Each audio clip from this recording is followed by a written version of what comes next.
Mulai. Bismillahirrahmanirrahim. Assalamualaikum warahmatullahi wabarakatuh. Alhamdulillahirrahmanirrahim. Wassalatu wassalamu ala asrofil anbiya'i wal mursalin wa ala alihi wassohbihi ajma'in. Alhamdulillah pada kesempatan pagi ini ya bisa bertemu kelas 10 ya dengan Ustazah Anita Setiawati di pelajaran mata pelajaran biologi. Alhamdulillah semoga semuanya santri solih dan solihah sehat semuanya, amin ya rabbal alamin.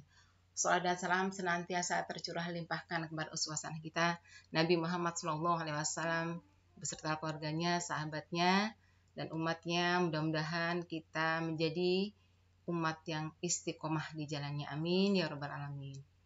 Santri solih dan solihah, pada kesempatan yang lalu kita sudah di kelas 10 ini melalui 3 bab ya. Bab pertama ruang lingkup biologi, kemudian keanekaragaman hayati, kemudian juga virus. Kemarin virus beberapa kurang lengkap ya, nanti bisa dilengkapi pada pertemuan di Zoom. Kemudian kita lanjut ke bakteri ya, atau di sini ada Monera ya, yang mungkin kita sehari-harinya gitu ya, atau lebih mengenalnya dengan bakteri ya. Monera ini ada Archaebakteri dan Eubakteri.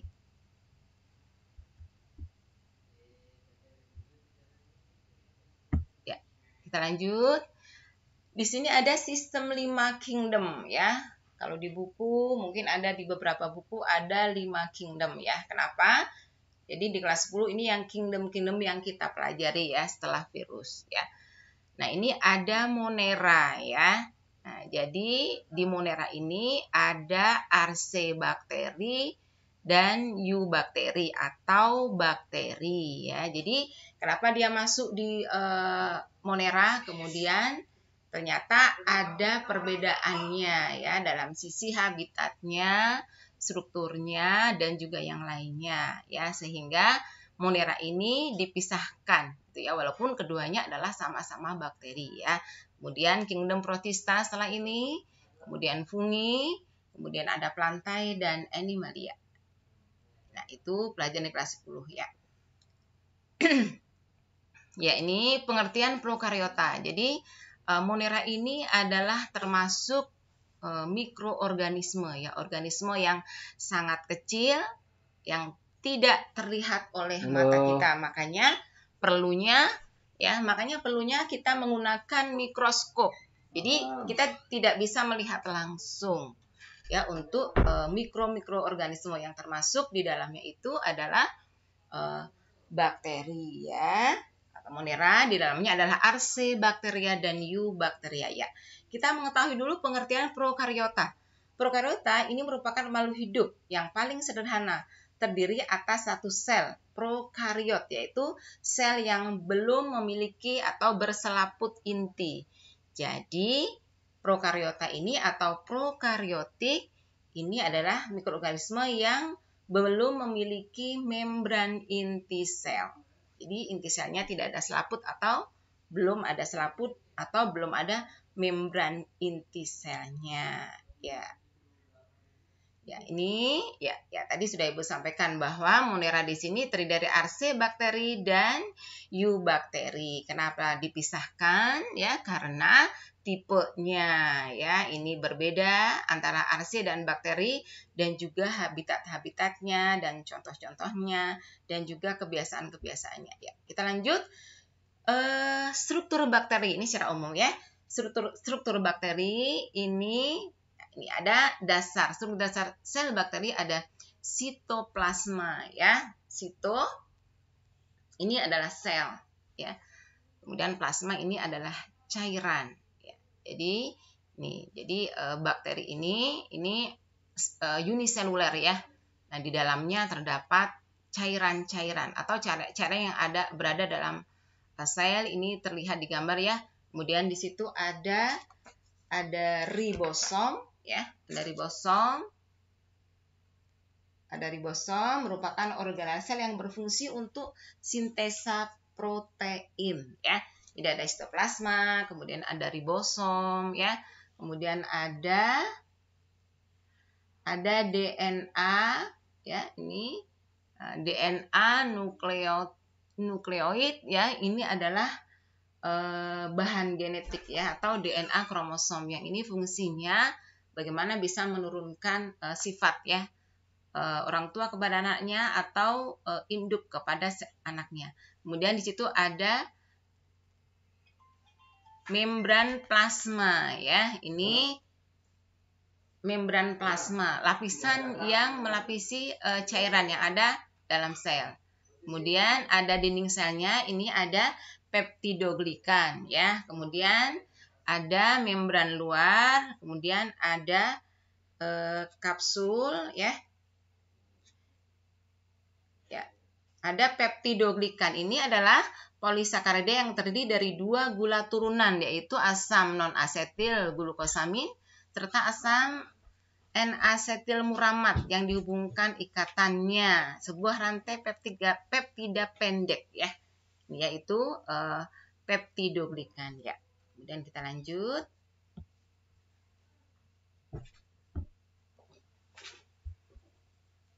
Ya, arsebakteri. Jadi model tadi terdiri dari arsebakteri dan eubakteri ya. Ini perbedaannya seperti apa? Ini mohon difahami. Arcebakteria ini ciri-cirinya adalah prokaryotik ya. Tadi sudah Ibu sampaikan, belum memiliki membran inti sel ya. Kemudian uniseluler ya. Sel 1 ya. Kalau di virus kemarin aseluler, tidak memiliki sel. Kalau ini selnya 1. Ya, reproduksi ini ada pembelahan biner, termasuk reproduksi aseksualnya. Kemudian mampu hidup di tempat yang ekstrim, salinitas, suhu dan senyawa kimia tinggi. Dinding sel tidak mengandung peptidoglikan, membran plasma mengandung lipid ya. Ini ciri-ciri arcebakteri.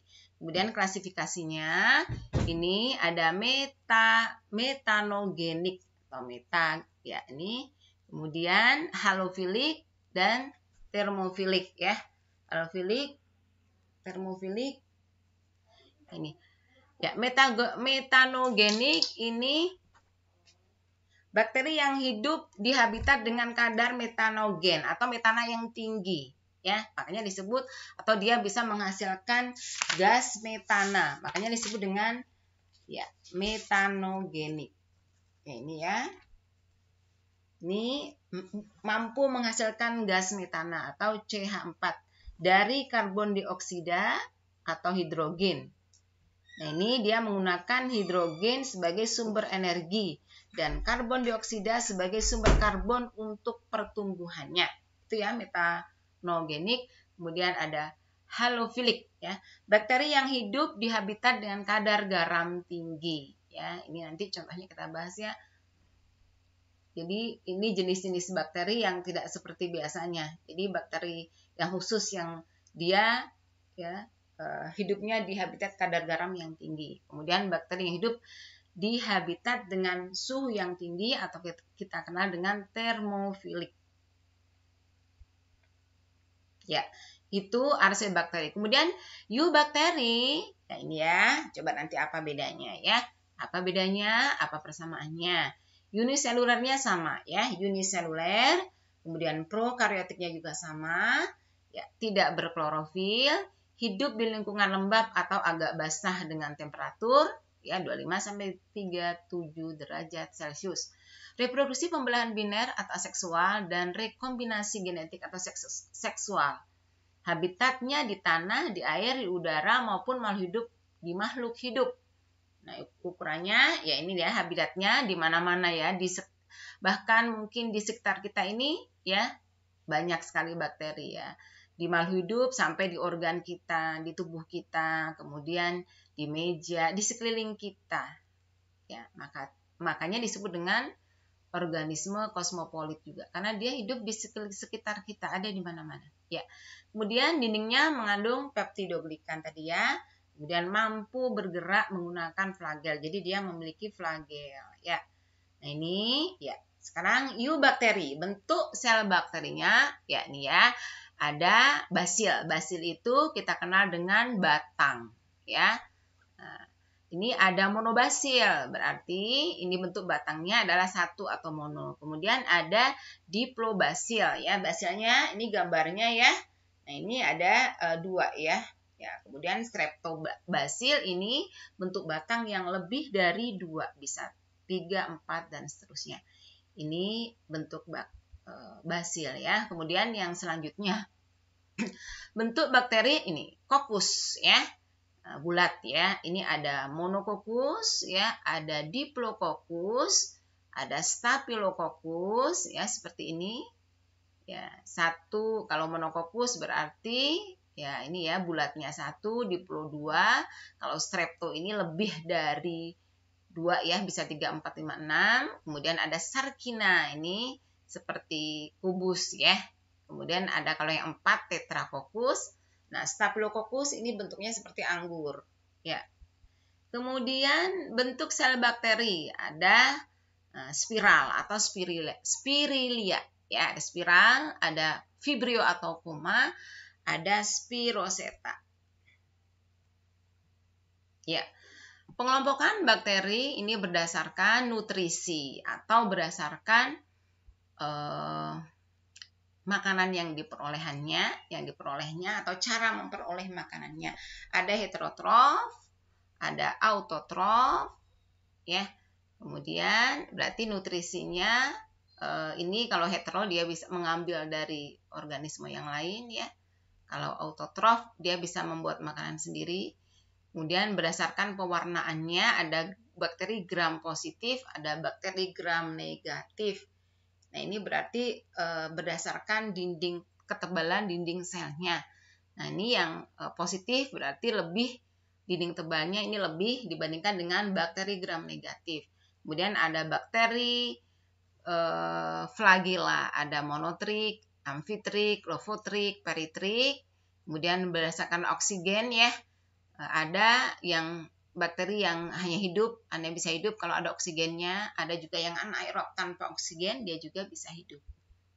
Ya, ini yang flagella, ada atrik, ya, A, berarti bakteri yang bentuknya basil tetapi tidak memiliki flagel. Kemudian ada monotrik, ini mohon diperhatikan gambarnya, memiliki flagel tapi hanya di sebagiannya saja dan satu, ya.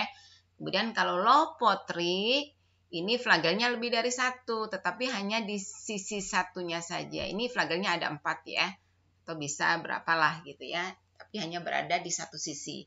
Ada amfitrik ini di 2 sisinya, ya. Nah, ini, ya, 2 sisi masing-masing 4 gitu, ya, amfitrik, ya. Kemudian di sekitarnya semuanya, ya, ini ada flagelnya, ya, flagel alat bergerak dan juga untuk menarik makanan, ya. Nah, ini di sekitarnya ada, disebut dengan peritrik berdasarkan flagella, ya, itu, ya. Ya, kemudian, ya, di sini ada reproduksinya, ya. Reproduksi bakteri ini, ya, ada secara aseksual atau ada aseksual, ada seksual. Ya, aseksual ini reproduksi secara pembelahan biner, ya. Ya, pada pembelahan biner ini sel bakteri membelah menjadi 2 sel anak yang fusi dan bentuknya sama. Nah, ini yang umum terjadi adalah pembelahan biner secara melintang. Ya, pembelahan ini berlangsung secara cepat, ya, dan beberapa bakteri hanya memerlukan waktu kurang dari 20 menit untuk membelah menjadi 2. Ya, dan ini tahapan-tahapannya. Ya, tahapan yang pertama, ya, ini kromosomnya, ya. Nah, ini menempel, ya. Nah, kemudian sampai, ya, menyatu, ya. Ya, kemudian sampai nanti 20 menit ini menjadi sel anakan yang sama dengan induknya. Ukurannya juga semakin, ya, ini, ya, ketika pembelahan ini semakin bertambah itu secara aseksual. Kemudian cara seksual, nah, ini ada ada transformasi ya, transformasi. Ini pemindahan potongan bahan genetik atau DNA dari luar ke dalam sel bakteri penerima atau resipien. Itu di gambarnya ada.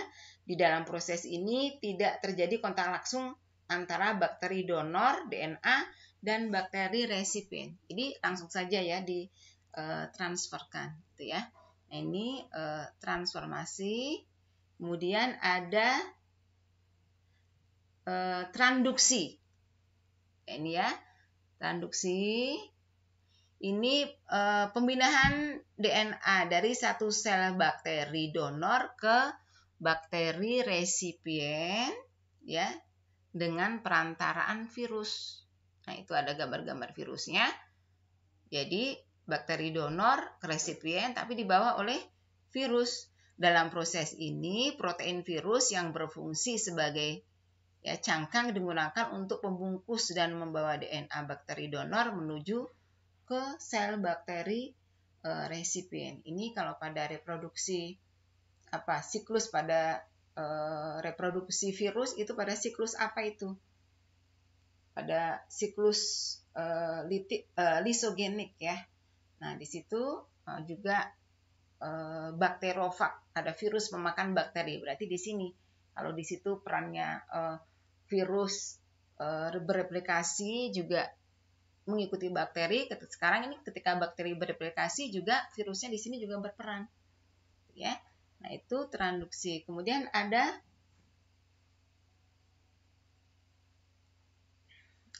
konjugasi. Ini secara seksual.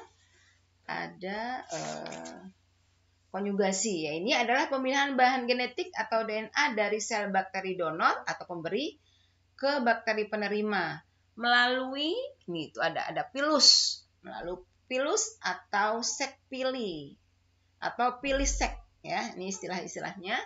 Nah, bahan genetik yang dipindahkan dari bakteri donor akan bergabung dengan bakteri bahan genetik bakteri resipien sehingga terjadi perubahan sifat. Jika bakteri resipien membelah ini ya, maka akan dihasilkan sel anak bakteri dengan sifat yang baru. Ya, ini secara konjugasi. Nah, kemudian klasifikasinya ya ini ya bermacam-macam ya. Ini ada protobakteria, bakteri ungu, protobakteria kemoautotrof, kemoheterotrof ya. Ada cyanobacteria, ini klasifikasi bakteri ya, mengandung pigmen klorofil, karoten, vicosianin dan vicoerythrin, tidak memiliki alat gerak. Ya, contoh Anabaena alzolae dan seterusnya. Spirochetes bentuk spiral ya. Termasuk bakteri gram negatif, bakteri kemoheterotrof memiliki filamen aksial sehingga bisa berputar seperti pembuka tutup botol. Contoh Treponema pallidum. Ya, kemudian Chlamydias, parasit obligat intraseluler, bakteri gram negatif, contoh Chlamydia trachomatis. Bakteri gram positif, ini ada yang kemoheterotrof, tapi beberapa ada yang fotosintetik. Nah, ini ada diameternya sekian, ditemukan dalam tanah dan beberapa diantaranya bersifat patogen pada hewan. Contohnya Clostridium dan Bacillus sp. Ya, kemudian ini peranannya banyak sekali ya, yang menguntungkan ini sebagai antibiotik ya, penyubur tanah. Kemudian ya dengan bakteri itu bisa membusukkan sisa makhluk hidup dan sampah karena dia sebagai tadi ya mikroorganisme, bisa sebagai pengurai ya. Kemudian merugikannya ini bisa busuk ya, kemudian menyebabkan penyakit pada manusia, hewan dan tumbuhan. Ini sangat banyak sekali ya penyakit yang disebabkan oleh bakteri. Ya, kemudian kalau untuk fermentasi ini banyak menguntungkan buat kita ya. Kita bisa konsumsi seperti Yakult, yogurt dan seterusnya. Ini banyak sekali, silakan nanti dipelajari di buku Antuna. Ya, jadi yang menguntungkan apa saja, yang merugikan nama-namanya juga silahkan dihafal. Kemudian persamaan antara archaebakteri dan eubakteri. Ya, ini persamaannya merupakan organisme prokaryotik memiliki dinding sel ya, Persamaannya nih ya, bersel satu uniseluler memiliki filamen yang sama, perkembangbiakan dengan cara membelah diri. Sama ya. Ya, kemudian nah ini perbedaannya. Ini harus diperhatikan juga. Nah, ini habitatnya. Nah, kalau Archaea bakteri ini di tempat yang ekstrim. Kemudian kalau eubakteri di semuanya tempat atau kosmopolit. Reproduksinya Archaea bakteri aseksual. Jadi nggak ada seksualnya kalau Archaea bakteri ya. Kalau eubakteri ini ada yang aseksual dan juga seksual. Kemudian pada Archaea bakteri ini peptidoglikan di dinding sel tidak ada ya. Kalau pada eubakteri ada peptidoglikannya. Kemudian ya lipid membrannya, lemak ya pada membrannya. Ini kalau pada Archaea bakteri yang memiliki beberapa hidrokarbon bercabang. Nah, kalau pada eubakteri hidrokarbon tidak bercabang.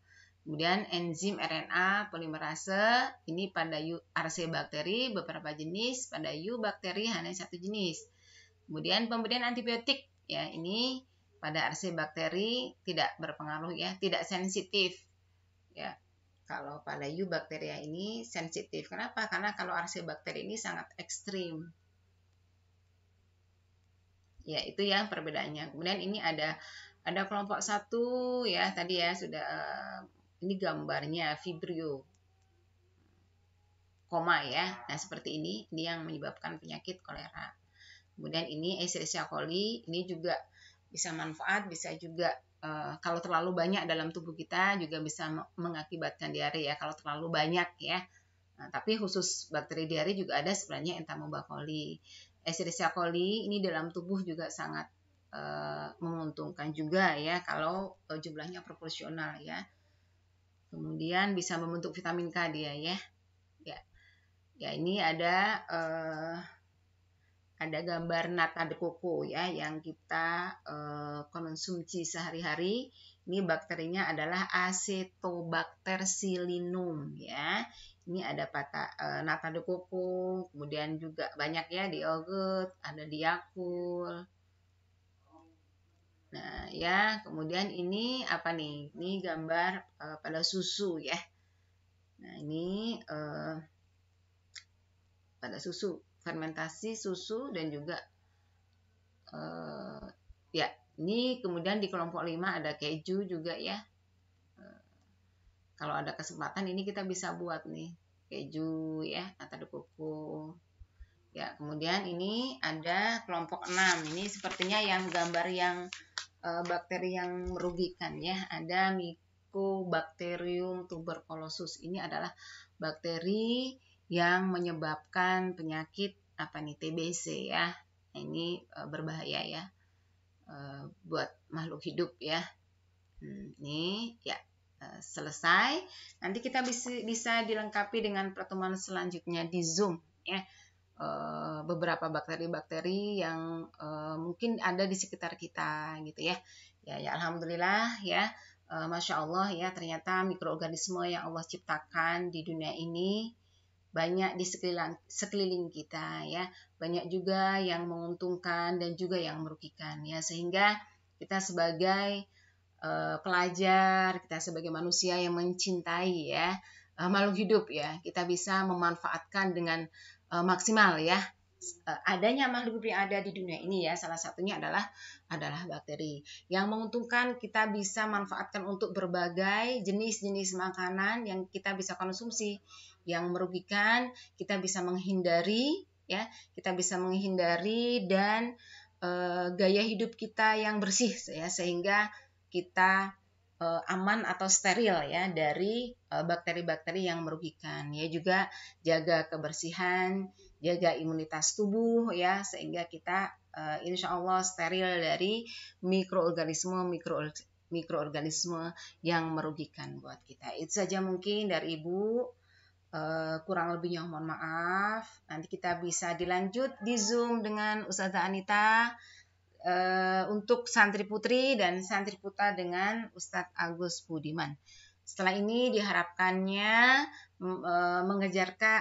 mengerjakan uji pemahamannya ya, sebagai bentuk kehadiran antum, antuna semuanya.